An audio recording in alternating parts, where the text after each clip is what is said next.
How y'all doing? I'm Paul Ryan, your host of the Across the Cowboys podcast. If you're new to the show, thank you for joining us. And to our regular listeners, welcome back. With me, as always, is my co-host, the greatest co-host in the world, Mike the Pig Crum. Mike, how are you? I'm doing good, man. Ready to talk football. I've missed you. We haven't been on a lot. We've been off and on missing each other for most. So I'm good to have the original two back on. Yeah, it feels good to be back, Mike. I missed the show last week, but you guys killed it. Thank you. Yeah, where can we find you on Twitter, Mike? At CD Piglet, guys, nice and easy. Yes, speaking of missing in action, the best account manager in the world and the conductor of the Jake Ferguson hype train, Mr. Brenden Fergy Smith, isn't with us tonight. But make sure to follow Brenden on X, aka Twitter, at Brenden_Smith26. I am Paul Ryan. You can find me on X at Paul_Ryan15. Here we are with episode 2 of our series, Building the Cowboys. For those of you who are unfamiliar with the series, we bring content creators, draft analysts, college and NFL football fans to come on the show and do their best Will McClay impression. And our draft aficionado, CD Piglet, will grade the guest draft. Last week, we had EJ Savage of Boys in the Zone joined us to do his best Will McClay impersonation. Make sure to give him a follow there on Twitter as well. This week, we're joined by a member of Pick Six Sports Media. He's been killing it with his college player evaluations on X. Ladies and gentlemen, please welcome Dominic White to the show. Dominic, how are you? Hey, man, you know what? I am pleased to join you guys. Been hyped for it ever since you reached out. So I'm ready to dive in. Yeah, you can find me over at Pick Six Sports, one of the contributors there.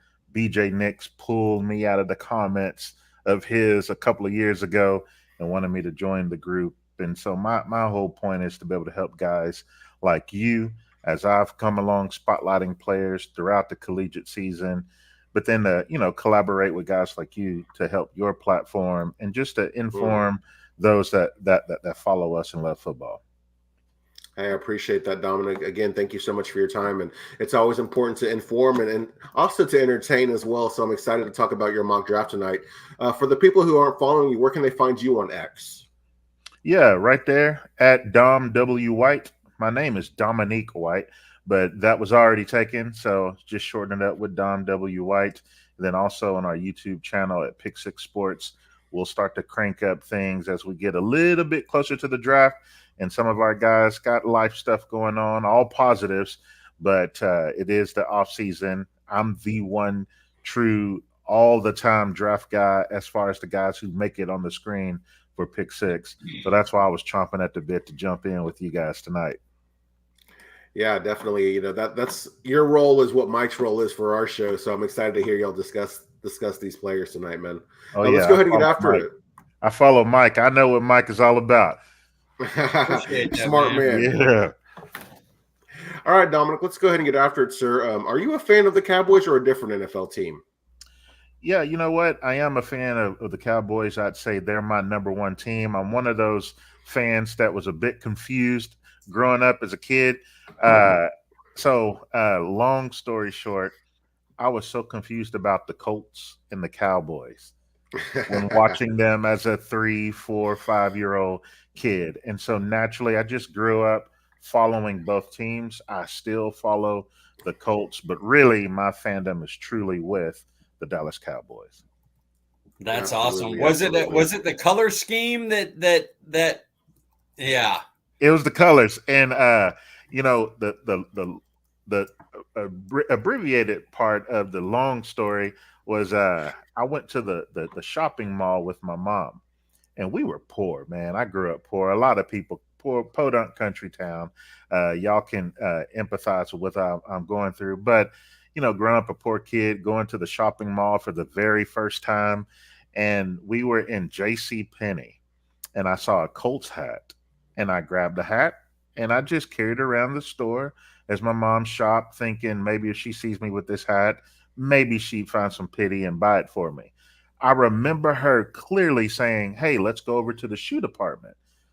I'm thinking it's within the same store. We walk out of JCPenney into the mall and we go into a whole new store. I don't understand the concept.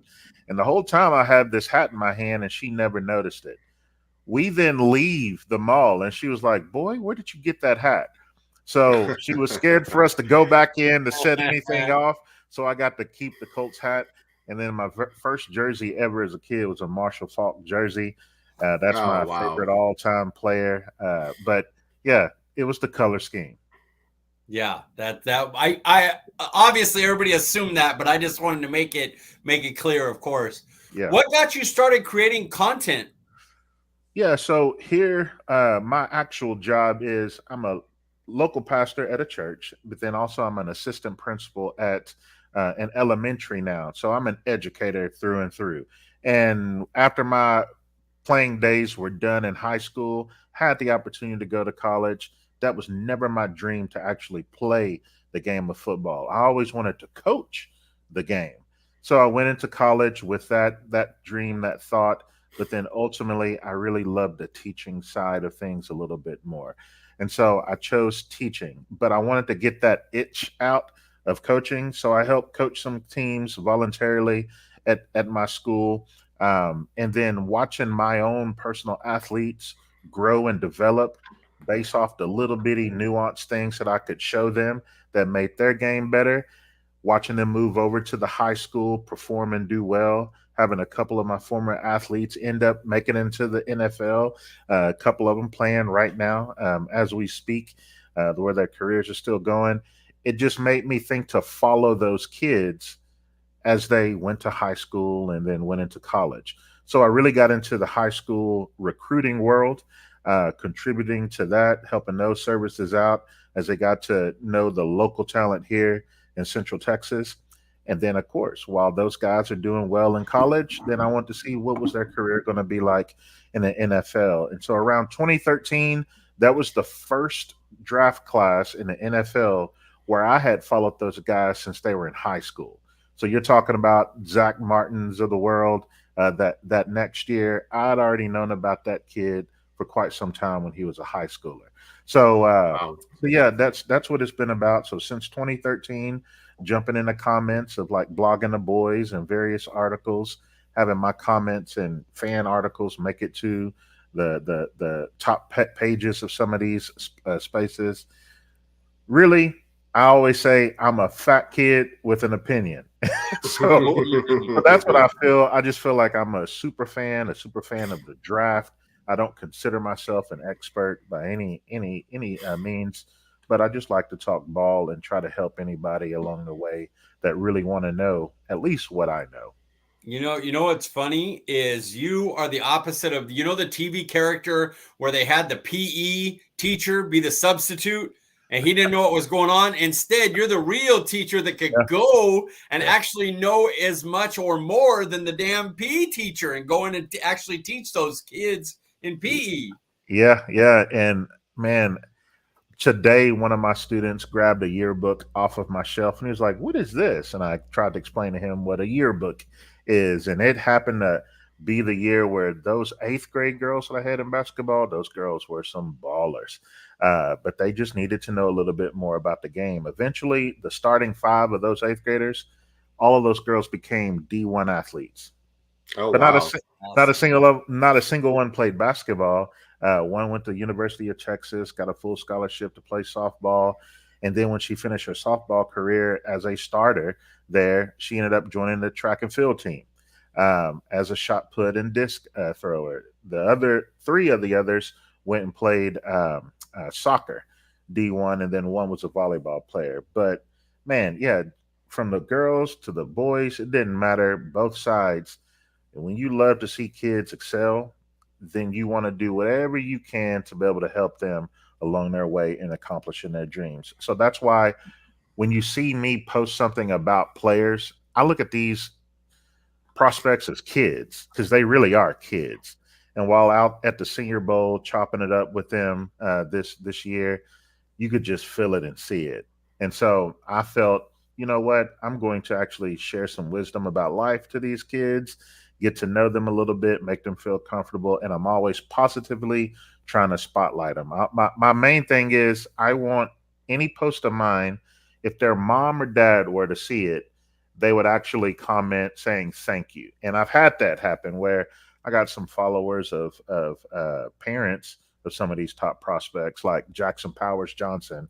is one of them. Nice. All the way back in October, after just a couple of games, I was declaring him as what I thought the best center in this upcoming draft, which was a big declaration to make when you're just 2 or 3 games into the season. And so I made a little short video. His mom commented on it, said she was going to share it with him, and so got that follow. Cooper Beebe, I've been blasting him for 2 years now. His mom, his dad, they all follow. So yeah, I just want to spotlight these individuals because they're all talented, and a lot of this is just going to be geography lottery. Where they go and who can develop them is really the name of the game. Yep. Geography lottery. That's the first time I've heard that. I like that, Dominic. So I know you said you grew up being a Colts fan and a Cowboys fan. Were you a fan of the college football first or the NFL? Oh yeah, definitely college football. And the little podunk town that I grew up in, Moody, Texas. Rise up, Moody. It's just south of Waco, and the Baylor Bears are there in Waco, and they were awful when I was a kid. To the point where you could take a Dr. Pepper, which is created in Waco, Texas. If you took a Dr. Pepper to the game, you could get in for free. That's how bad they were. And then me being a band nerd, band geek, my middle school director, her husband was the head of bands in Baylor. So from 8th grade all the way to my senior year of high school, I went to every single Baylor home game and got to march on the field and be around the players. And then football-wise, I was an all-district, all-state type kid. And so I went to the Baylor football camps as an invitational thing. So I always had this close connection with Baylor University and that football team. But I was really a kid that liked football. And I had my rank of Texas teams that I would root for, but there was no one that I hated. I just wanted to see good football. But my rooting interest was with Baylor. And then also on TV, only having regular TV. I didn't have cable. Notre Dame games were always on. So I could see the Notre Dame Fighting Irish. I'm a big, huge fan of theirs. And then also a follower of the Tennessee Volunteers. How long have you been evaluating college players? Yeah, strictly when it comes to college, ever since 2013. So this is year 11. And what's your favorite position to look at if you had to choose one? Offensive line, easily. Yeah. Oh, and then because of that, just knowing the trench work, knowing the technique, then of course you're going up against defensive linemen. So anything in the trenches, that's where I say I would just kind of live and rest. Other positions, I kind of lean on some guys who either played that in the past, coached it. That's more of their cup of tea, but definitely trench work. Yeah, there's a lot of offensive linemen in this upcoming draft class for Dominic. But who was the best prospect you've studied? Oh yeah, the best prospect to me in this class is actually Brock Bowers. When you talk about an overall game, and maybe the fact that my evaluation of quarterbacks may not be the greatest, even though I've had pretty much success. Just kind of going, that guy's going to pan out. That guy probably won't. That's probably a backup. This guy has the ability to maybe turn into an all-pro type. Overall, I do well with quarterbacks, but far as, again, the nuance and being able to speak to that position, that's just not my forte. But just looking at all of the prospects that I've seen, when I look at, all right, what are the pros? What are some of their weaknesses and areas that they need to refine? I think Brock Bowers has the least amount of cons in this game. Yeah, he's a little bit undersized in what you would want him to be. Is he the most, fluid mover ever? Is he twitchy? No, but he's plenty fast. He's a tenacious blocker, which is the first thing I look for out of a prospect. He's very physical. He's especially in a run game. You have no issues out of Brock Bowers in a run game. He can help set the edge. He can chip if you need him to. He can combo block, double team into the backer. He can be a great lead blocker in some of those wham type motions that you see out of some of these teams that run those schemes, especially like San Francisco. I think when he gets into his route, he actually knows how to manipulate his routes with speed changes. And he's got quick burst in his route. He's got the nice long speed. He's a hands catcher. He catches away from his body. Overall totality of what I see out of him, he is the best complete player in this draft. And I think he can immediately impact a team starting out. If you were rating your pass catchers, would you have him above just pass catchers? Marvin Harrison and Neighbors? Would he be above those two? As a pure pass catcher of the ball, I would say he's slightly below Neighbors and maybe just a tick above Marvin Harrison. That's a tough three, man. And then Rome Odunze, you throw him in there because I think those top three receivers, it's hard to. I mean, they definitely distinguished themselves from the pack. They're definitely the tier one guys, but as a pass catcher, Brock Bowers settles in right there with them. Yeah, they have Marvin Harrison is my number one player in the draft, like, you know, scoring, as they say. I'm not really into scoring, but I say that so people get what I'm saying, you know. Mm-hmm. And then Neighbors would be 2. So that's how, like, man, it's even. They're really good. Right. Who do you think's the most overrated player in the draft right now? So I got a chance to look this kid in his eyes, and I felt like he was trying to exude confidence, being comfortable in his own skin. And I actually think there was a level of that. Very likable guy off the field, did everything possible to make media feel like, hey, I'm not wasting your time. I'm actually going to answer these questions. He's married, already kind of a family guy. He's got probably the most snaps in all of college football. Bo Nix. I wish him well. But if he sniffs the top 15, which is what you're starting to hear a lot about, and I thought if he was even a first-round player, that's a reach, a massive reach in my estimation. So I'm starting to hear rumblings about maybe if you get Sean Payton to get him in, he's kind of a Sean Payton type. So playing with the Denver Broncos, man, you're talking about using a top 15 pick on a player that I would see as a day 2 guy only because you prop up the quarterback position. So, yeah, I think he's got, great athleticism. I think he's got an effective arm as far as enough arm strength to be a quarterback in the league. But him doing great this past season in that Oregon system, there's a lot of quick reads, one read. And so I just want to know, in a league, whenever you have all these things flying at you, defense is doing all these exotic things, when a blueprint is put out about you and how to stop you in that offense that you're the general of, will he be able to go through progressions? Will he have that mental capacity to be able to really take a team to the next level? Because right now, I really look at him and think he could be a good backup, like a career type backup. But if I were a fan of one of those teams that are a quarterback needy team and Bo Nix was the number 1 pick for my team in the draft, oof, that's a little bit of heartburn for me. I got a 3rd round grade on Bo Nix. Right. Oh, him going and if you asked me, if you made me bet, I would bet he goes in the top 20, which is just like, it's gonna happen.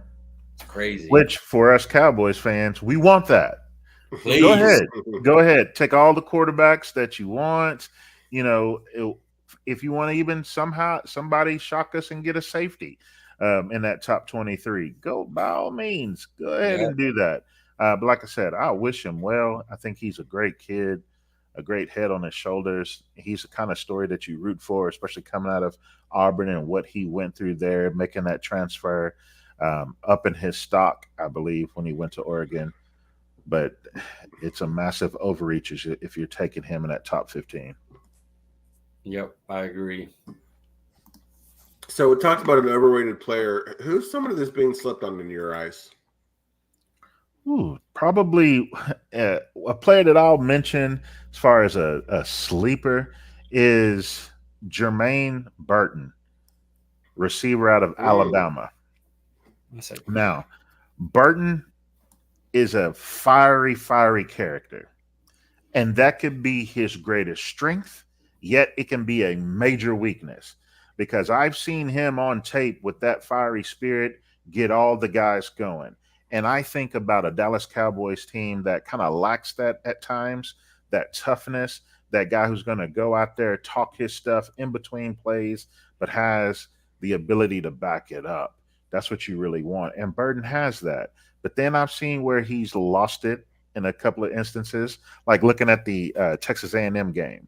That's probably his greatest game, where he is torching them for 3 touchdowns, over 150 plus yards, yet you just got a personal foul penalty for jarring and pushing a guy. And then I know about the incident where Tennessee, the Vols beat them, and as the fans are rushing the field, he ends up hitting a young lady, and the claim was, oh, he was fearful. That's what Nick Saban said. He feared for his life in that moment as people were storming the field. So you hear and you see those types of things, and that's a red flag. Let's be honest. That is a true red flag. But I think what he brings to the table as far as his athleticism, they use him on a lot of vertical routes, but I think he has the ability to be able to actually run a complete route tree. It's just that's not what Alabama asked him to do. So I just continue to think if he's there in the 3rd round, pick 87 for the Cowboys, they've yet to get a receiver. He's one of those last guys around that point where I think he can be an immediate impact player for you and be that wide receiver 3 type that you're needing here in this initial part of his rookie season, knowing also that in 2 years, there's no Cooks. You just got rid of Michael Gallup. So you're needing somebody to come along, hopefully in this rookie class, where 2 years from now, you can have that person opposite of CeeDee Lamb as a wide receiver 2 type. And I think Burton has that ability. Absolutely. How about I give you control of Dallas? You can pick one player. It could be any round, whatever, just your guy that you want on this team. Who would it be and why? All right. So I'm going to try to be as reasonable as possible, because I can't say Marvin Harrison Jr. Yeah, come on down. Like, so let's try to be within reason. History tells me that if you want to fix the left tackle position for Dallas, find that next guy stepping in to replace Tyron Smith. Not to be Tyron. We just need somebody in that position. And if they're going to leave Tyler Smith there at left guard, then history tells me if you want to fix the tackle position, especially the left tackle, you have to use a high pick for that position. So I did a study of drafts from 2010 to 2020 and just looked at how those players panned out, every single tackle taken in those drafts, and even looking at the undrafted free agents. Over and over and over, the Pro Bowl, the All-Pro type guys, they're all taken extremely high. I'm talking about 1st round extremely high. There are some anomalies there where there's like the 4th round is actually a little bit more successful than the 2nd round, because you got guys like David Bakhtiari, who was a 4th round pick in his class. But really, the rule of thumb, offensive line, tackle, more than anything outside of quarterback, using a high draft pick is what you need. And we know we can trust Dallas with that. So by prefacing with that, one of these higher profile offensive tackles is what I want, playing that left side with Tyler being a left guard. And so to be as realistic as possible, though that's a very loose term, because I'm going to throw out this guy's name and there are going to be followers of yours that'll say, he ain't going to be there. This is he ain't going to be there season, by the way. There's going to be 40 guys who aren't going to be there at 24.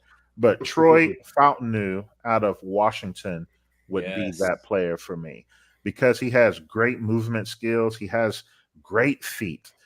He's able to get to his landmark no matter what the situation is. So when I watch him in pass protection, he can use various techniques as far as footwork to accomplish whatever the task is. Most people, when you look at offensive linemen, you think when they're in pass pro, oh, they're going to take their drop step where they're getting into that glide real quick. I've seen him do that and get to his spot with ease, but I've also seen him use a technique that they've been teaching the last 5 years or so, where he actually jumps out and he doesn't retreat. He jumps out and he gets a hold of guys. And then there's the one play where Ben Fennell put it out where he starts to get in his backdrop and he aborts it and goes straight at the edge player and just blew him up. And so I see a guy with that type of footwork. He measured in at 34.5-inch arms. He's already got the girth to be able to hold up. So you're not trying to get him in the offseason program eating peanut butter and honey. He's got the strength. He's got the movement skills. He also has the experience as a 2-year starter there. Give me Troy Fountainu if he's available right there at pick 24. I tweeted this out, I think today, or X'd it out, however you say that. That would be CeeDee Lamb for me. If somebody asked me, what's your CeeDee Lamb draft? That's the guy. He's my number 2 O-lineman in the class. I love him. Please let people not think he's a tweener and just let him fall. I would freak out. Yep. And whenever he was when the Senior Bowl roster was being trickled out, to me the Senior Bowl has become a little more important than the combine, because now you're getting these underclassmen who are able to get there. Whenever Troy Fountainu initially accepted his Senior Bowl invite, I said that he was the best offensive lineman that was going to be there. That was over Graham Barton, who initially accepted an invite. That was over Tyler Guyton, who's the darling amongst most media mocks to go to Dallas. Patrick Paul, the tall, kind of a developmental type of tackle out of Houston. Jordan Morgan, who I absolutely love, and JPJ right there at the center position for Oregon. And I'm saying Fountainu is going to be the best offensive lineman there. So I'm like you. We're in the same boat. I think he's a tremendous talent. And then the other thing to consider is, yes, this is a tackle deep class, or, in that first 2 rounds, they're going to be flying off the board. But the thing is, how many of them actually have true left tackle experience and then can stay at that spot as a pro? And when you look at it, you only have Joe Alt, Olu Fashanu, and then Troy Fountainu as like your high profile guys, because a lot of these other guys are right side guys, and I think they're right side only types. So being that left tackle is going to boost his value. And like you're saying, it wouldn't shock me if he's taken much higher than what people are believing. I think a lot of people want their favorite teams to go best player available in every round in every draft, Dominic. But when you look at this Cowboys team, are they good enough to go best player available in the early rounds of this draft? Yeah, really, it's super rare where you actually get that ability to have best player available. Like the CeeDee Lamb situation, that was best player available. I like how Jerry's grandson told him, production, Papa. Consider the production. You got to take Lamb. He's 6th on the board. You know what he was like in college, and you're at pick 17. You take that guy. That's a true BPA situation. But in the Cowboys way that they operate, it's rare that they do that, even when the best player is on the board. For example, in the Tyler Smith draft in 22, he was not the best player available when they picked at 24. The best player available was Lewis Seen out of Georgia, who was a safety, and they needed safety help at that time. That was a position of need. But yet, even though Scene was the last first rounder on their board, and we know that to be true because Jerry leaked the board that night. The first round, he's holding it up as they just announced Tyler Smith, and people wondering why they went with that pick. He's trying to show, here's the proof. So we know, we could see it. Scene was the last first rounder available. It was a position of need, and yet you skip him and then take the second guy. So I always say best player within reason, adding that to it. So this is a draft where I think, fortunately for them, positions that they have need in seem to be, as you project this thing out, the highest value that's likely going to be on the board there at 24. So I kind of like reshifted the answer to a different question, but I think they can end up having a true best player available situation. And I think they're good enough, but yet fortunate enough where it's already a position of need. What position do you think is the deepest in this draft? You know, a lot of people would say offensive tackle. It's not the deepest. It's top heavy, and it's going to go quick. I think receiver is the overall deepest, with cornerback right there on its heels. Because I'm looking at round 4, and if I'm telling you in round 4, somebody like a Brenden Rice is still available, or Cowing, the kid out of Arizona transferred from UTSA, or Malik Washington, the shorter, faster receiver out of UVA. Those types of guys, if they're available there in the 4th round, that is tremendous value. And I always use the terms like a significant contributor or an immediate impact player. When you get a day 3 type guy who can come in and give you quality snaps, that's all you really ask for. Like, really, it's hard to even ask for that, because really those are developmental types. But I think some of these receivers who could find themselves there in the 3rd, 4th round could go and impact the team right away. Yeah, like that a lot. What position is a must draft for the Cowboys, in your opinion, Dominic? Running back. Oh. Running back. Because I think right now, let's look at the best 5 situation along the offensive line. If they wanted to, just let the draft unfold. And if you didn't get that left tackle, well, you have the luxury of Tyler Smith to bump him out to left tackle. You got Brock Hoffman, who you've invested in as far as his development, as well as TJ Bass, whom you guys would probably agree that he should have gone drafted last year, but he went undrafted. And I think a lot of teams are kicking themselves in the rear after seeing the quality snaps that he was able to give Dallas. So him being into the league, into the system another year, having a full offseason to prepare as if he is the starter, would pay dividends for a kid like him. So I think there's that ability to be able to, hey, let's let the young guys have a go at it. Give them a true opportunity to play those left guard, center, put positions. And then you still got Zach Martin coming back, and you're hopeful that Steele can continue to still had a great, not a great, he had a much better second half of the season than he did the first half of the season, where you start to think another year beyond that ACL injury, it's going to pay him some things that could pay off. So yeah, top 5, they could do that, and still you got Awesome. We don't know how his development is, and then you could find some other tackle developmental guy later in the draft. But running back is a position where they have to figure that out, and you don't have to use a first. You don't even have to use a 2nd round pick, because we know history tells us 2nd and 3rd, 4th round running backs can come in and do well. But I think it is a must draft because they are in dire need of a quality running back there. Yes, sir. Yes, sir. All right, Dominic, let's break down your mock draft here. Here we are at pick 24. Talk to us about your pick.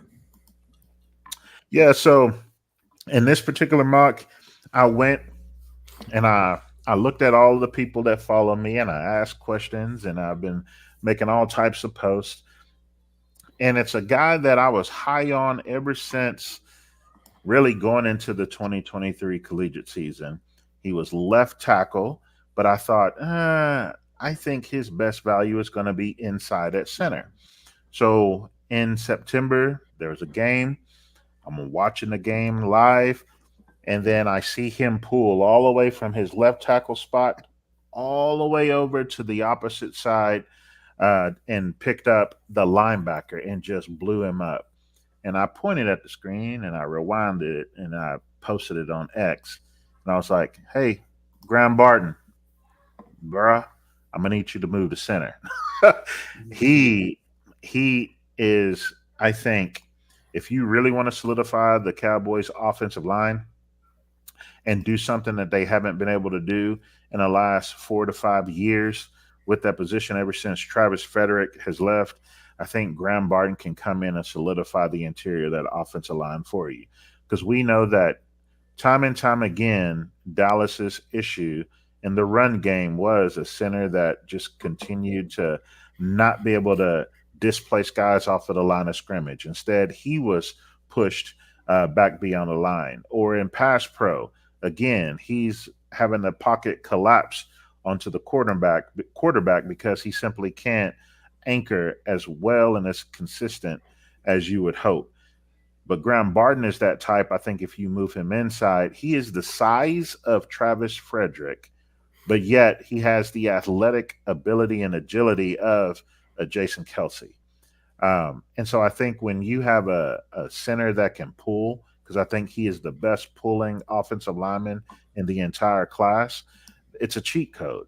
Whenever you have a guy that's stout in the middle who can still get to the second level because he's quick and agile, and then he can lock on to a guy, then you're cutting off half the field.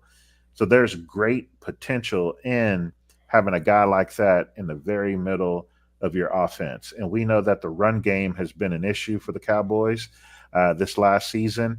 Statistics continue to show whenever Dak Prescott, like all quarterbacks, but really with the Cowboys, the running game is important.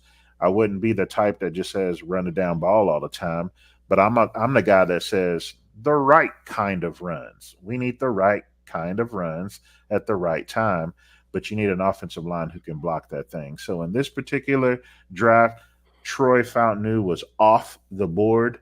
All of my top 5 guys, as far as offensive tackles, were gone. My next guy, Jordan Morgan, I'm starting to hear things trickle out that the Cowboys really aren't going to view him as a tackle. They would move him inside. So if you're already going to try to get an interior player, I'd rather go get my top interior player on the board instead of my 6th-rated tackle that I think is really a second-round value. So I went and got Graham Barton with this pick. So you talked about his strengths and weaknesses. So let me ask you this, Dominic. You would play him at center, I imagine. How are you feeling about the offensive line with Tyler Smith and I imagine TJ Bass and then Graham Barton playing there? Well, one of the things that you are going to have to do is make sure he gets acclimated quickly. Now, I know Graham Barton has the experience playing center for 5 games in the COVID-shortened year, his freshman year. But still, it's a different position with guys right there in on your face as you're snapping the ball. But he has the ability to do it. He's been practicing at it already. There's always the golden rule about 10,000. Anytime you do something 10,000 times, 10,000 repetitions, it becomes like second nature to you. So he's already got that amount in. And if he's solidly drafted as a center, which all the teams were wanting to see him get center work in, and that's what he did during this pro day, they focus in on that. The guy is already doing the snaps on his own, and then being drafted by a team, he'll continue that. Like from the time of the draft to the time of training camp, if a guy snapped the ball 83 times within a day, you'll get to your 10,000 snaps. So it's really not that hard. So I really do think a player like him, right next to Zach Martin and Bass, who are all functionally strong guys, just naturally strong. If you look at Graham Barton, he's got that big old block head. He's got the lower body, the bubble butt that you look for, which all old line coaches in the back pass would tell you that's where the power is. You got a very stout group of men there in the middle. And also, you have the youth that you're now adding to be able to help, because in a year or two, we don't know what's going to happen with Zach Martin. And then you can have quality depth with Hoffman in his final year here in 2024, if anything were to happen with anybody. And then we know that Tyler Smith has played the position at left tackle. He was thrown into the fire when he hadn't prepared for that position in training camp for the Cowboys, but he played it in college. It's what he's done before. I still feel like his best value is to keep him at guard because he's an all-pro guard. But again, if this draft falls to the way where they can't get that top one of the top tackles on their board, then you shouldn't just go reaching for players like, to me, Tyler Guyton or Patrick Paul, because those are really second-round rated guys. Yeah, I agree. They, in the draft shows, mock draft, I watched them let J.C. Latham fall all the way down, and they were like, well, we want to keep Tyler at left guard, so we're going to take Guyton here. And I'm like, bro, you were just now talking about how J.C. Latham could be an all-pro guard. He's rated higher on everyone in that show's list than Guyton is, and we're taking Guyton for what reason? So yeah, I'm with you. I think if you got to move a guy out to get the better player in the draft, then you do it. You know, you want Tyler Smith to be a left guard. If it works out, that's what we all want. Right. But if you got to move him out, you got to move him out. That's what he was drafted as. All right. Yeah, and their intentions with Tyler Smith is the biggest question. And every fan wish they were like a fly on the wall and knew the answer to that. But we simply don't. So as we just try to think this thing through and talk it out, if they're going to keep him at left guard, which is what I wholeheartedly think they should, then they are going to end up probably forcing their hand to take a guy. And that's why in their mock, a Tyler Guyton would make some sense by their logic. But whenever I just look at my evaluation, knowing that he's a right side guy, and I question if he can make that move to the left tackle spot, because that is a very hard transition to do. You can find guys to go from left to right, but going right to left, for some reason, historically, it's been tough. And I question his ability to get edge rushers off the outside, and now you're trying to flip him to go to a spot that he hasn't played. So I have a lot of questions about Tyler Guyton, where purely from a evaluative standpoint, he's not. I think he's offensive tackle or offensive line 9 on my list, a second rounder. So you're skipping over a whole lot of value, even with receiver. Like if a Brian Thomas Jr. was there, you're jumping over some of these more interior guys, like we're saying, somebody that you might be able to move inside. I just really don't want them to force that pick, kind of like what they did with Taco Charlton, or name another player like Mozzie last year. Yeah. My Graham Barton's I think 4th highest rated O lineman, and he's my, other than Troy Fatts, who we talked about, he's my favorite. If we're not trading back, he's my second favorite pick at 24 after Troy Fatts from Washington. Yeah, I put out a message earlier today. I think the 3 players that Cowboys Nation, I've like the pulse of Cowboys Nation, would be Troy Fautanu, Graham Barton, or Brian Thomas Jr. Those 3 just rise into the top as those hopeful, possible pick at 24 where the value makes sense. Yeah. So it sounds like he's a Cowboys type player. Is that accurate to say, Dominic? Oh, for sure. And he's got the versatility. We know that they're all about positional flex. So if things just quite aren't going right at the center position as a rookie, and now, hey, what if Zach Martin is ready to ride off in the sunset. You saw his draft mate, Aaron Donald, who definitely has plenty left in the tank. You didn't see a drop in his overall ability. He just rode off in the sunset into retirement. Who's to say that Zach doesn't do something similar? So you could just say, all right, Graham, well, then now we're going to make you the right guard. We'll keep TJ Bass at left guard. We'll have Tyler out at left. Now we're just finding a different center that could be a veteran in the league at that point. So, yeah, you just bring in that type of talent with that kind of versatility where he's played center before and left tackle, but we know he's going to be best maximized on the inside. I like it. Mike, what are your thoughts on Graham Barton? I know you like him as well, but I assume you think he's a Cowboys type as well. Oh, yeah. I love Barton. And not only could he start at center, but like he said, if someone retired or say, I know Dallas really likes Van Pran. Dallas also really likes Bortolini from Wisconsin. If they end up falling to a place where Dallas is like, look, this is a blinking red light. We got to get this guy. I know we drafted Graham Barton. We got to get him. And they end up drafting one of those guys. Barton can easily flip to left guard. Martin retires. He goes to right guard. Like he's so versatile inside, and he would be so good at any of those positions. I just don't see how you pass him up in a spot where you can't trade back. Obviously, a lot of us want to pick up more picks, but if you're stuck at 24, you would. Nobody would be like disappointed. Oh, we got Graham Barton. There would not be a Cowboys fan, anybody that's not disappointed with anything. Any realistic regular Cowboys fan would be like, hell yeah, we got Graham Barton. I got you. All right, let's talk a little bit about your pick here, 56. Was this best player available or a need pick here, Dominic? This was a reach.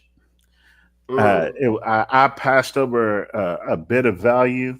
The top two linebackers were off the board, and Peyton Wilson, major red flag guy. I keep saying for Peyton, he's got first-round talent, but he's got a fourth-round body because of the injuries, the medical report. But he was off the board, and also Edrin Cooper out of Texas A&M was gone.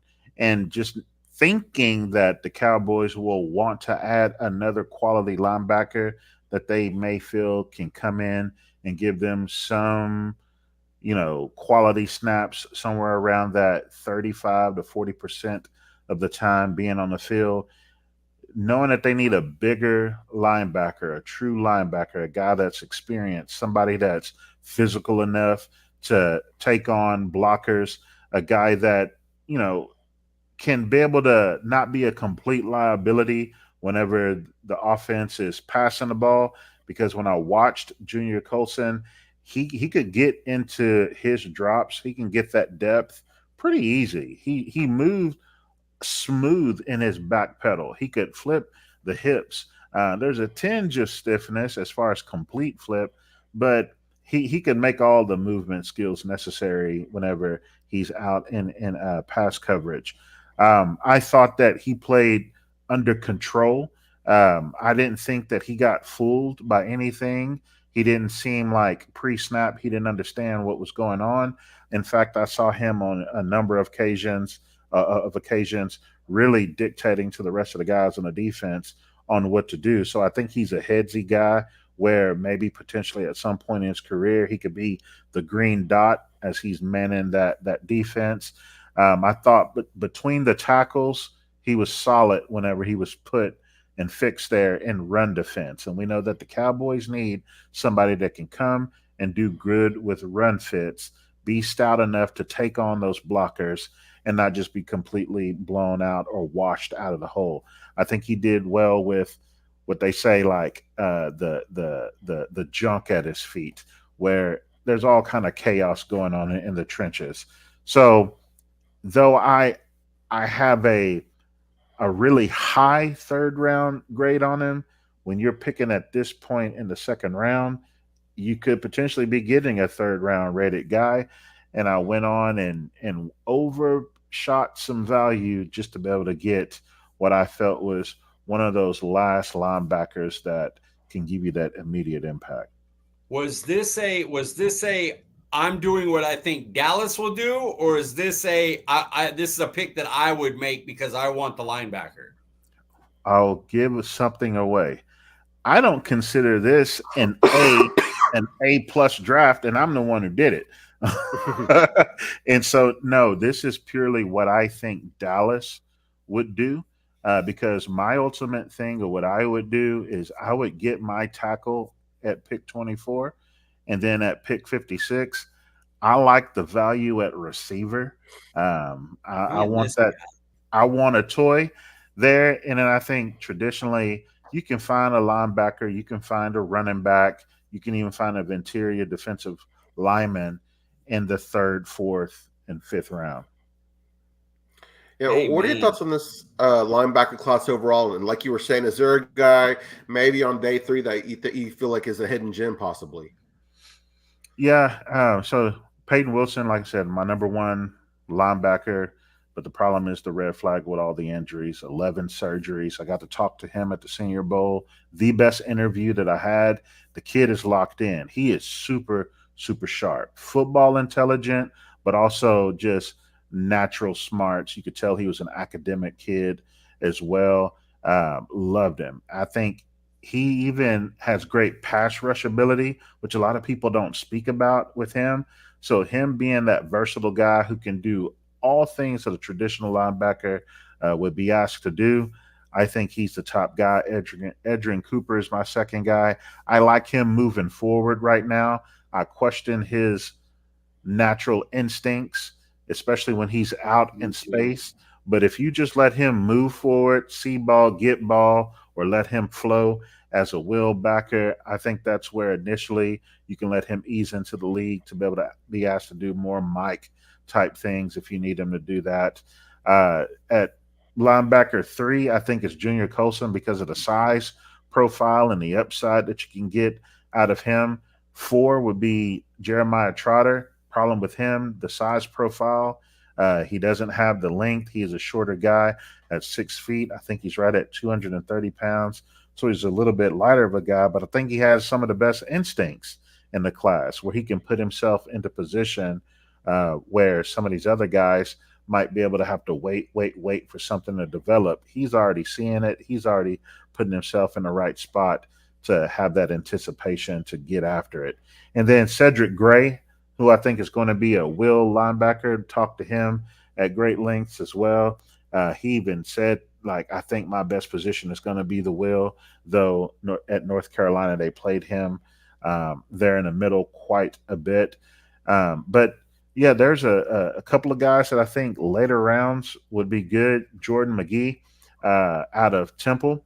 He's one of Dallas's 30 visits, I believe. There's a little bit to his game where if you look at it, you're not going to quite like it. But I just think he reminds me of Overshown as far as my evaluation of – I didn't think Overshown was that instinctual as a college player. But then I go back and I look and say, Texas moved him around quite a bit from safety, true safety, strong safety, linebacker, edge guy. He's doing all this stuff. And so Jordan Morgan, in his growth as a player in college, he's done a lot of different things.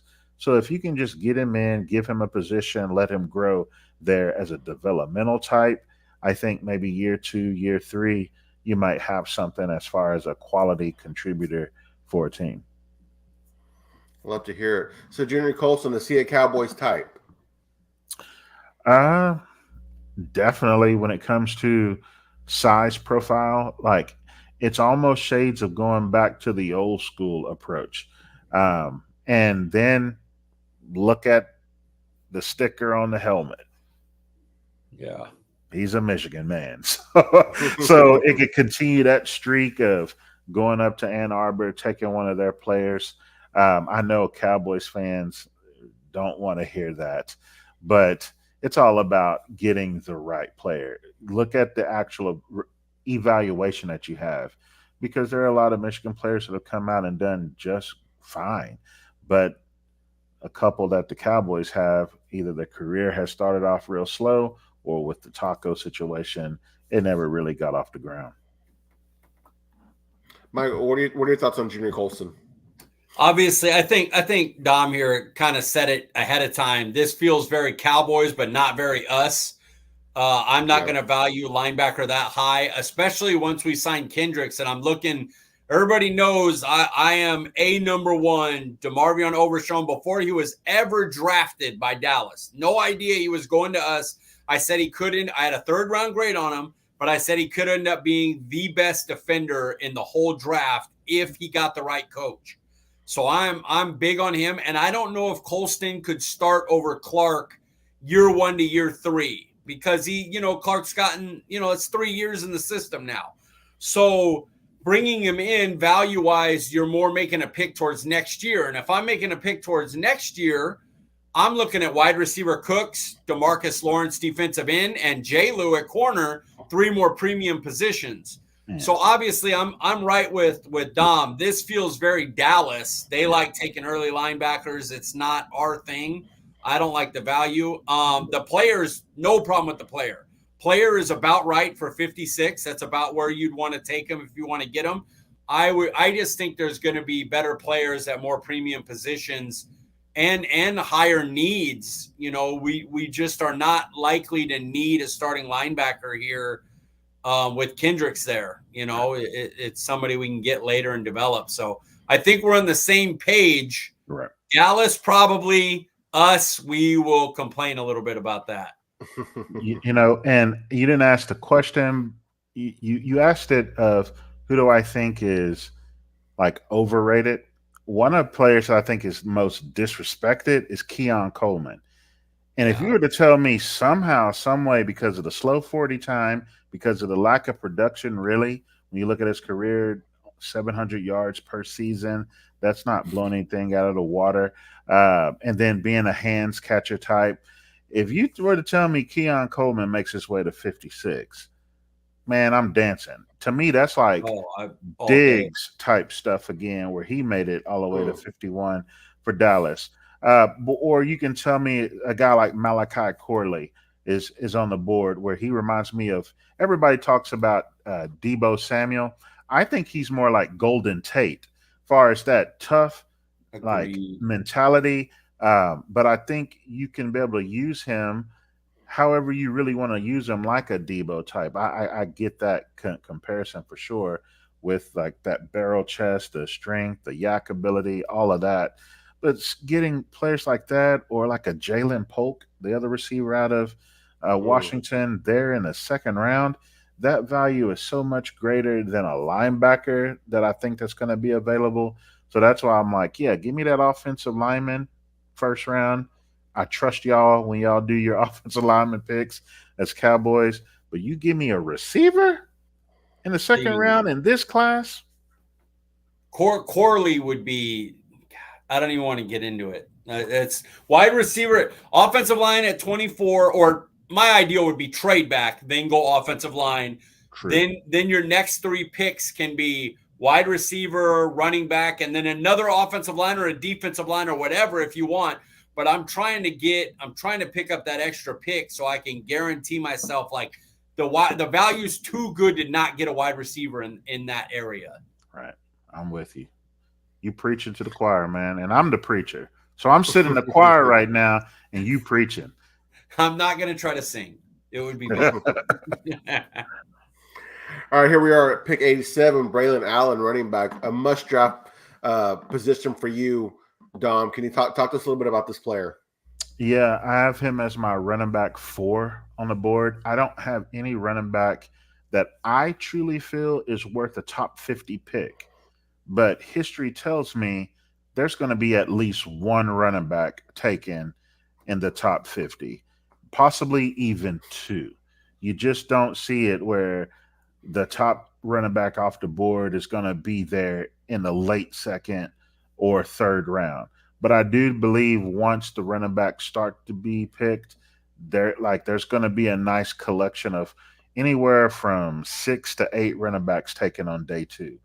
And it's just all about flavor. What do you like? Are you willing to take a flyer out on Jonathan Brooks, whom I think is the top running back if he wasn't hurt, right there with Trey Benson from Florida State. I like Blake Corum, but will Dallas like Blake Corum because of the number of carries that he has on those legs, having that meniscus tear last year, being a shorter guy. Though he's short, he's compact, and he's only 2 pounds difference from Bijan Robinson. So he's not the Deuce Vaughn type that some Cowboys fans, would be shying away from because you look at him and think small. And then Jalen Wright has shot up a lot of, consensus boards that I see out there as a potential running back 2, running back 3 type in this class. But when I look at Dallas and what I think they may want is that bruising style running back, is the guy who can pick up the dirty yards, is a player who can get in and get those touchdowns in the red zone, which we know that they've been awful with red zone as far as consistency over the last couple of years. And the guy who can just right there on the goal line punch it in and be at least an effective pass protector. And so when you think about maybe the potential of like a lightning, thundering type player, he's the one big back in this whole class that I think can provide you some of what they liked, what they got out of Zeke, even in the latter years there. But who can you go out and add to it to give you some more of that Pollard type style stuff? So Braylon Allen, he was one of the last running backs there available that I think can give you a nice impact based on what I think they would want to add. So, there's rumors that Zeke and Dallas might be having a reunion with Deuce Vaughn, Dowdle, and Zeke. How would you feel if they did draft Braylon Allen? If Zeke were to come back, you don't need Braylon Allen. Exactly, yeah. I don't think so. I think they probably at that point would go for a Marshawn Lloyd type, where I think he has great contact balance. I don't think he has deep speed, but he's got that initial 10-yard to 15-yard burst. He's a patient enough guy. I think he wants to take it to the outside a little bit too much, but whenever he gets hit right there in the hole, or as guys are trying to track him down from the side, he's got some of the best contact balance in his class. I think he's a shifty mover. He's got a little bit of the twitch to him, which whenever you naturally see that out of somebody, it gets you a little bit more excited. Pollard was quick, but when I talk about Pollard's quickness, he was more of an S-curve guy. But guys like Marshawn Lloyd, he is a Z-cut. Like, he can just stop on a dime, cut, and go. And so I like what I see out of him. I think he's got an NFL running back body. I got a chance to talk to him as well. He's excited for his opportunity to step in. We talked about his knee injury that he had when he was at South Carolina before he transferred out to the other USC on the West Coast. And he talked about being back completely healthy from it. He said, yeah, like most, it was the mental thing to overcome. But for him, even though the mental thing was there to overcome, the production was still there for him. And I think he's one of the best receiving backs in the class. So there's that added value as well. Well, let me ask you this. Let's just say the Cowboys did bring back Zeke before the draft, and you're hearing this pick at 87. Is there a running back ideally that you would like to take there? Ooh, if Zeke is coming back and pick 87 is there, Marshawn Lloyd, I'm talking him up. He'd be one of those types. I wouldn't mind going for Blake Corum at that point, personally. And really, I'm looking to get a good rookie contract out of somebody. 3 years, because every other year I'm willing to spend a third, fourth round pick on a running back while also undrafted free agents. I'm looking for them, bringing in guys. You just keep that thing churning, probably more than any other position. That and linebacker. I like Bucky Irvin with Zeke. I think that'd be a nice 1-2. Every year I allow myself for just a handful of players to let my friends tell me how wrong I am. Whether I'm too high on a guy and my friends bring me back down to earth, or I'm too far in the dirt and they get me up out of that dirt and say, "How you got this wrong, man." I was like you with Bucky. I'm like, man, okay, he's not an electric runner. He's not really fast. He's shifty enough. He's got the burst. He's got that contact balance. He's got some of the best yards after a contact in all of college football. I see all of that, but then man, I got a couple of friends that I really trust that are like, come on, man, we've seen that guy come. That's been a dime a dozen, and they never pan out, especially coming out of a gimmicky offense like Oregon. That's their words. And so it started to make me think, man, am I just wrong on the player? But he can't block. That's why that is my worry. But with Zeke, you're okay there. right. But I think he can run. I think he can run. Now we'll see. I haven't flipped. I have Bucky ahead of Braylon Allen on mine. You know, but I'm a little bit lower on Allen. Not that I don't like him. I want to make it clear. I would like him here. The running with the ball away from his body, that's a big thing for me. That scares me at the NFL level. I don't want that ball getting knocked out too much. The coaches will have to, bring that in, and I'm sure they will.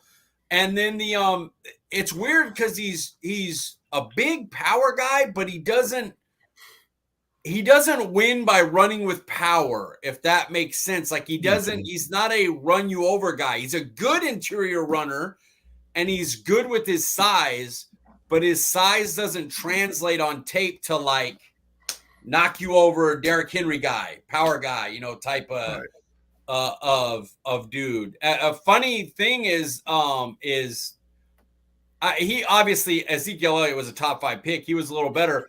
But Elliott was like, I felt like when I saw Elliott, he was more powerful than Allen, but he still was, for his size, he wasn't, he could beat you shifty in inside power runs more than he was going to DeMarco Murray, Marion Barber, duck his head on you and then bounce off you. And that's what I feel with Braylon Allen. I feel like people go, all right, I gotta, let's get this guy. He's going to be, and he, like get you with a little shift and you more miss him than him, I'm gonna lay this into you because I'm a big dude, so that worries me because at NFL, will that work as well? If you're not, Ezekiel Elliott's a top 5 pick, Braylon Allen's a third roundish pick, a day 2 early, if you're lucky, early day 3, but he'll be gone likely by then. Yeah, that makes sense. That makes total sense. And really, if they aren't able to get a running back in round 2 or 3, I'm totally fine with that because there are a couple of later guys that I really love. To me, the top guy outside of a top 150 pick, Kamani Vidal out of Troy. You mentioned pass protection. Kamani Vidal is probably the best pass protector for running backs in his class. He's a shorter guy. He's low to the ground, so that low center of gravity allows him to have that natural leverage coming with that 5'7", 5'8" frame and 217 pounds or so. But, man, I watch him put guys in the dirt. And so just before we came on, I retweeted or reposted, I should say, something from Jim Nagy, who is the director overall of the Senior Bowl, where a former coach of Vidal's mentioned him being the best blocking running back that he ever coached. And you see it. And I think he kind of gives me like the Monty Ball kind of running style, or maybe a Frank Gore Sr. kind of running style, where he sees it, he goes, he's a one-cut guy, but he has enough to him to be able to bounce it from one, knowing that, okay, I'm supposed to be running to this tackle, but my vision shows me that this thing is opening up because the offensive line is washing them down. So he's able to bounce like nobody's business. And he's got the ability to pass catch out of the backfield. I don't know why he is not higher on boards. Maybe it's the Troy thing. Maybe it's a size. But to me, complete package, he's one of those sneaky values where if he's there in the 4th round, I'd take him that high. And then another Memphis kid, kind of doesn't have the movement that Pollard has, but he's a fast guy as far as 40 time, but I don't really see that translate as much on the field. But Blake Watson, running back out of Memphis, is one where you telling me 6th round, if I can take him, he's got a little bit of that lightning to him, where if you got a Zeke in the fold and then you got Malik there as well with him, it makes some sense to have that kind of trio of a running back group. I put him down. I have not watched Vidal yet, so I'm going to do that now out of Troy, 5'8" out of Troy. I got him I took the phone right away and put him in my notes, so I'll have a look at him this week. Yes, sir. You're in for a treat. So let's just say the Cowboys do have a draft similar to this, where they attack the offensive line, they draft a linebacker and running back. What needs do they still need to fill after the draft? So they still need a defensive tackle. To me, a younger guy. I keep arguing this point. I know a lot of Cowboys fans want a big behemoth, the size, a big nose tackle type. I don't really care about the body. I need a quality snap getter. And for years now, I've been saying it should be about snap shares. When you look at the Cowboys and how they rotate their interior defensive linemen, really their whole entire defensive line, including the edge guys, it's a high rotation. They kill Parsons and Osa. They kill them every year. Right. And so like Osa, for example, ever since he was drafted, we saw he came in with a flash in those first 6 games, and then he hit the rookie wall. Then sophomore season or second season, same kind of thing. Even this last year, he starts fizzling out. And he's doing that as a rookie, getting 53% snaps by the time the season is over. Second year, 52. And then this past season, he had 58% of the defensive snaps from the interior. Now, when you look at other teams, their top interior defensive tackle is actually getting more than that. So Dallas's number one interior player to me has been Osa the last 3 years. But who's been his running mate? Do they have anybody else that you would want to see on the field getting 50+% of the snap shares? No. Going back to 22, the number 2 rated guy for our snap count was Justin Hamilton at 38%, I think it was. It was somewhere in the 30s, and he was number 2. Then in the year after that, it was Neville Gallimore, the number 2 snap getter. That's not the kind of partner you need getting those quality snaps for the team. And then last year, it was Jonathan Hankins. Hankins was not as effective as a lot of Cowboys fans that, are gnashing at the teeth because he's no longer with them. My gnashing of the teeth is just, you haven't replaced him yet. Who are you going to replace him with? But it's not that hard to replace him. So, yeah, I'm all about the snap shares. And to me, a quality 3-tech type, like if they were to use the 24th pick on Byron Murphy, if he's there, I know Byron Murphy immediately will be a 50% snap share guy, just like Osa, and give you far greater production than Mozzie has, than Jonathan Hankins did, than Justin Hamilton and Neville Gallimore. I know this just by watching that tape. Same thing with the Jerzon Newton type. Braden Fisk, who's a smaller guy. I think he would come in and be your second best interior defensive lineman. So I'm not too stuck on the behemoth. Just give me a good quality prospect who can develop. Give me both. I want a behemoth too. Hey, I'm all about the trench dude. Gonna give me a guy who, a couple of burgers short of 333. Hey, just a plug. Cowboys Wire dropped today my defensive tackles. It has 3 T's and 1 T's nose tackles from round 2 through day 3. It's like 9 options that McKinley Jackson is in that article. Yes, and there's Sweat, the known ones, Fisk. But there's some later ones, if you want to get to know some. Dwayne Carter is another one in there. So you guys could check that out. Sorry, I know you should be doing that, but I just want to throw mine in there too. No, I mean, those are all great names. And to me, if you can tell me that I can get any of them round 3, round 4, we cooking with peanut oil right there. And then if you do want to go later in the draft, Chris Boyd, kid out of University of Northern Iowa. He's in the article. He's a quality player. Jawan Briggs out of Cincinnati. I know Dante Corleone, who actually decided to go back to school. I think the NIL helped him make that decision. Mm-hmm. He was probably the more ballyhooed or celebrated guy on that interior defensive line. But Jawan Briggs is an impressive kid. I posted an interview of his when he was coming out of high school, and just listen to him talk. You can see the intelligence, you can see the excitement, but then just looking at him, it's like, that's a grown man already. So I think you can find him somewhere in that 6th, 7th round.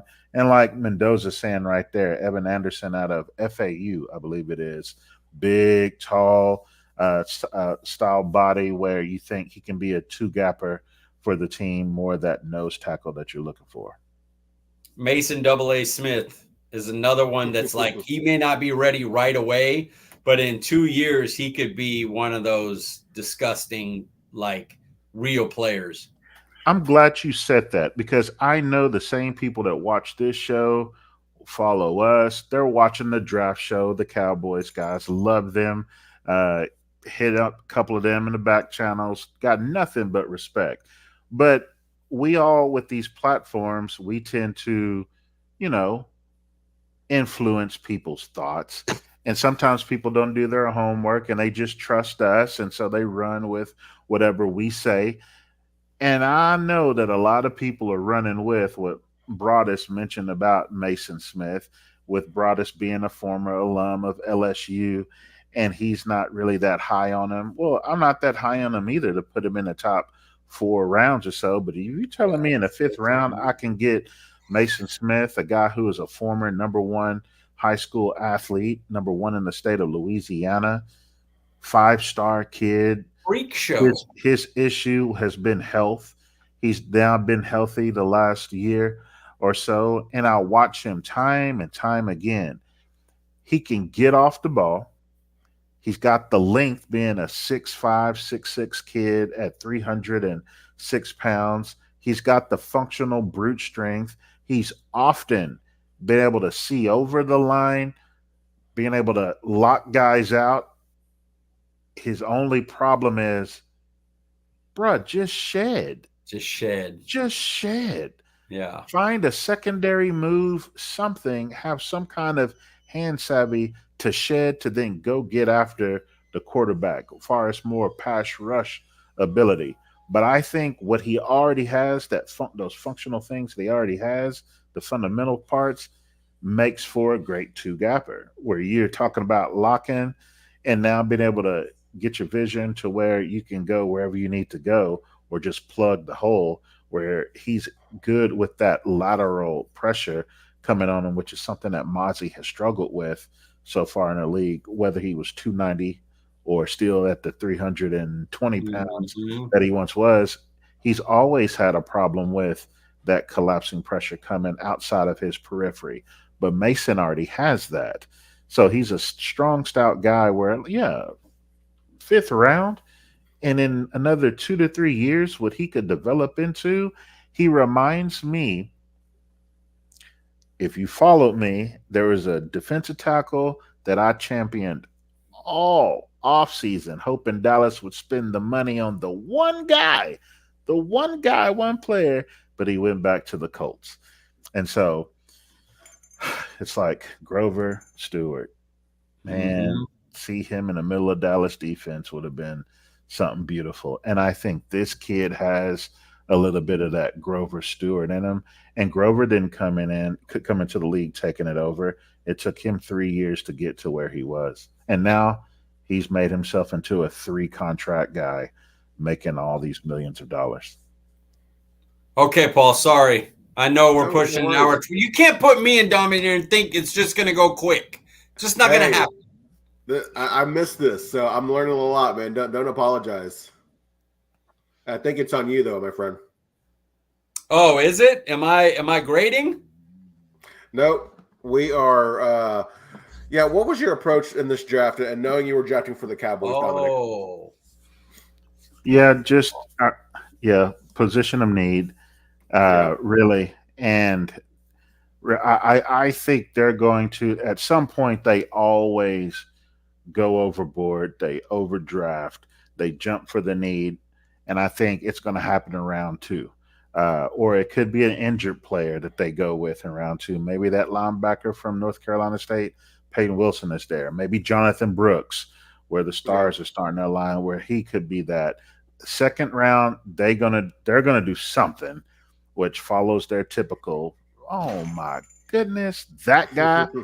Okay, you're a Cowboy now, so we get behind you and support you. Whenever looking at that draft, though, if I were to grade that draft, I'd give it a C+. Oh. So, but I didn't want to give y'all something where I'm just like, oh, look at me, look at me. That's not what this is about. It's about what realistically could happen. What do we think the Cowboys could do?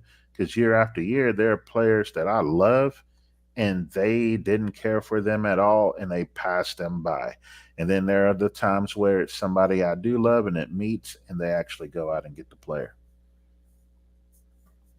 So, just off the top of your head, I mean, what are maybe some picks you would change? I know you said in the second round you probably would have taken a wide receiver. Is there a guy in the third round maybe you remember off the top that you were like, man, I wish I could take him, but I want to be realistic?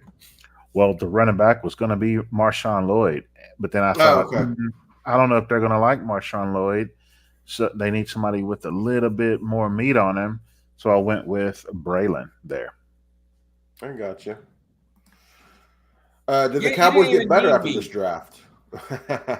Always need you, Mike. Repeat that question. Yeah, I'm sorry about that. Did the Cowboys get better after this draft? I know you don't really care for how it went, but do you think the Cowboys get better? Yeah, I think they do, because they're Graham Barton. You got an immediate starter to be able to help fix the middle of that offense and doing things in the run game that you haven't been able to do. That's going to be Dak Prescott's best friend, where it takes some of that pressure off of him. Then with the Junior Colson, again, it's about snap shares to me. Put him in the fold in that linebacker room with Kendricks, learning from him, not putting the pressure on that young rookie to start as a middle linebacker to get it all. But then you're able to not overstretch Overshown as he coming back from his injury, where you put in a guy. And then Damone Clark, I think the Kendricks thing helps him the most, because now you can shift him back to where he can just naturally flow and use that athletic ability where he moves as fast as a safety, but yet he can bring the thump of an actual linebacker, and he now has that experience right there for Dallas. So you got a young, nice core of linebackers in that room with Kendricks. So I think overall the snap shares would make some sense. And then Braylon Allen, for all the reasons of needing that big style running back who can get you some of those yards, where he's always falling forward. And I think Mike hit it. What I would say is he's not a glass eater. Yeah. He's not that kind of running back, like you said, like a Derrick Henry. He's a one-cut guy who wants to really kind of avoid some of those contacts within, which is sometimes that's a smart thing to do. But yeah, he's not like as bruising as you would think, being that size. Mike, did the Cowboys get better after this draft? Yeah, they did. I mean, Barton alone is A++. Like, That's if you're A+. taking the first one, you couldn't be. And then it's funny, they really flipped the linebacker room with moving Clark over, Overshown coming back, and bringing in Colston. You went from we're too small. We can't really take anything on. To having 4 real thumpers. It's just Clark always struggled when he had to move over and be the guy in the middle. He played much better when you had LVE there saying, hey, this is what we're doing here. You just run and hit.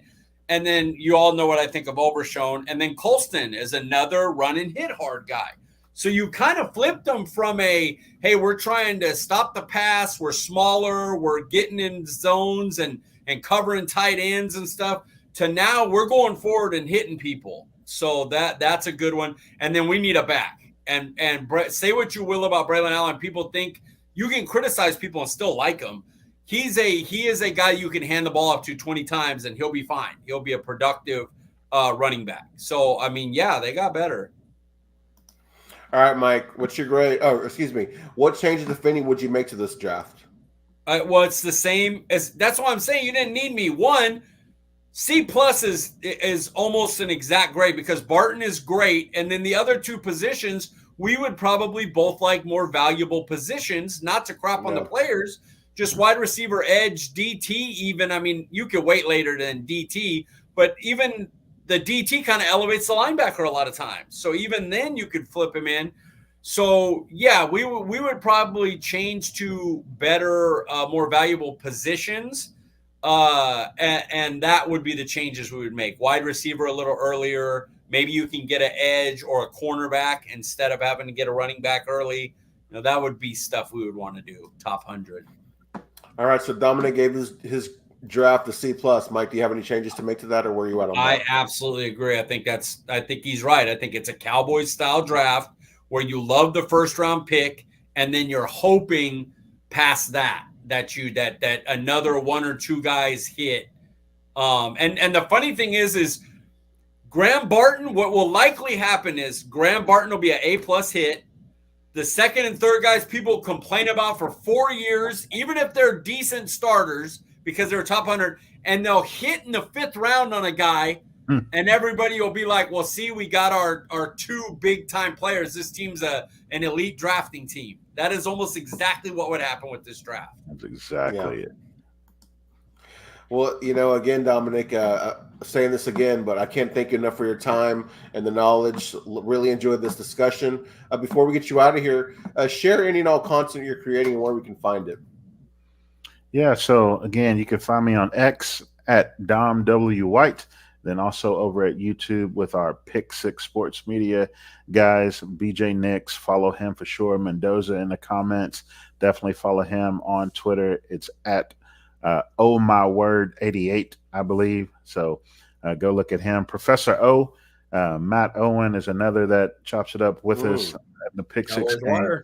Mariella, she's with us as well. And then last but not least, the true preacher of them all, our guy Spoon. And so we'll get this thing cranking back up when all things start to settle down, probably in another week or 2, where we'll put out our consensus board, because we all have our top 10 in each position, and we'll put it all together and see who we think the Cowboys should be taking in this draft. Absolutely. Mike, remind the people they can find you on X. That was great, man. Thank you for coming on. You, John Owing, and Vach, and of course Brugler's like a friggin', he's the best of the best. Oh yeah. But that's my group on Twitter, you, Vach, and John Owing. So thank you for coming on. It was really awesome, and we try to keep it within an hour. But with me and you going over players, it's just gonna happen. So at CD Piglet, guys, nice and easy. Guys, I'm Paul Ryan. You can find me on X at Paul_Ryan15. We appreciate you joining us, and we will see you guys next week. That was awesome, man. Thanks for coming on.